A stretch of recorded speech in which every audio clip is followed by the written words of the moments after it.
Gimana ya cara kerja speaker ya kalau misalnya kita pikir-pikir? Nah kan, kepo kan? Tonton video ini sampai habis. Assalamualaikum warahmatullahi wabarakatuh. Perkenalkan, kami dari kelompok E. Saya Fadil Al-Muzaki dengan NIM 10 10 12 40 0295.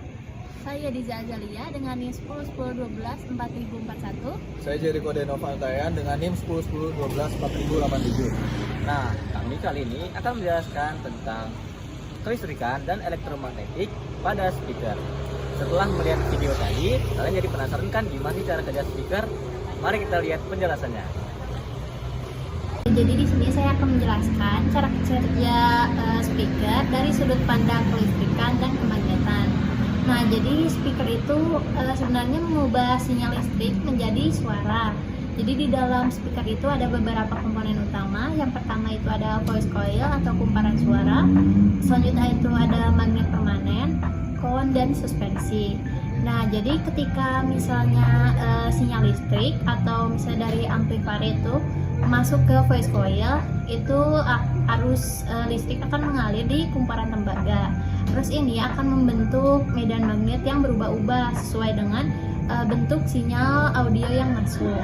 Dan untuk medan magnet dari voice coil ini akan bertemu dan berinteraksi dengan medan magnet dari magnet permanen di dalam speaker. Interaksi dari kedua magnet ini akan menimbulkan gaya tarik dan tolak atau gaya Lorentz yang membuat voice coil ini bisa bergerak maju dan mundur dengan sangat cepat. Karena voice coil ini menempel pada kon, maka kon pun akan ikut bergerak maju mundur. Dan ini adalah awal dari proses terbentuknya suara.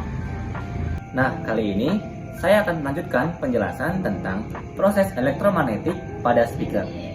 Jadi, pergerakan maju dan mundur dari voice coil akan menggerakkan kon speaker. Nah, kon ini bertugas untuk mendorong dan menarik udara di sekitarnya. Ketika udara di sekitar kon ikut bergetar, terbentuklah gelombang suara yang biasa kita dengar. Secara sederhana, proses kerja speaker bisa dijelaskan. Yang pertama, sinyal listrik masuk ke voice coil. Yang kedua, voice coil menghasilkan medan magnet yang berubah-ubah.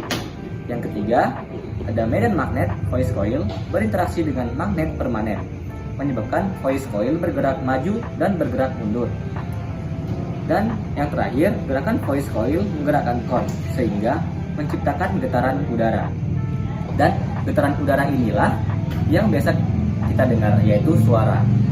Jadi intinya, speaker bekerja dengan memanfaatkan interaksi elektromagnetik untuk mengubah sinyal listrik menjadi getaran listrik yang menghasilkan gelombang suara di udara. Kemudian saya akan menjelaskan faktor-faktor apa saja yang mempengaruhi kinerja elektromagnetik speaker serta kesimpulannya. Yang pertama adalah kekuatan medan magnet. Semakin kuat medan magnetnya, semakin besar juga dorongan yang diberikan ke kon sehingga suara bisa terdengar lebih kuat dan lebih jernih. Yang kedua adalah hambatan pada voice coil-nya. Jadi kalau hambatannya kecil, arus listrik akan lebih banyak yang mengalir. Tapi ini juga hati-hati karena kalau terlalu besar arusnya, kumparan bisa menjadi panas, bahkan bisa jadi rusak. Terus yang ketiga ada induktansi voice coil. Ini berpengaruh ke bagaimana speaker merespon frekuensi tinggi. Induktansi yang terlalu besar bisa bikin speakernya itu sulit merespon suara pada nada tinggi. Nah, dari semua proses tadi bisa disimpulin jika speaker bekerja dengan cara mengubah energi listrik menjadi energi suara melalui proses elektromagnetik. Arus listrik menciptakan medan magnet, lalu medan magnet berinteraksi dengan magnet permanen.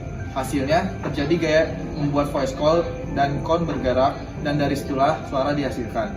Jadi suara yang kita dengar setiap speaker sebenarnya itu hasil dari kerjasama antara kelistrikan dan kemagnetan.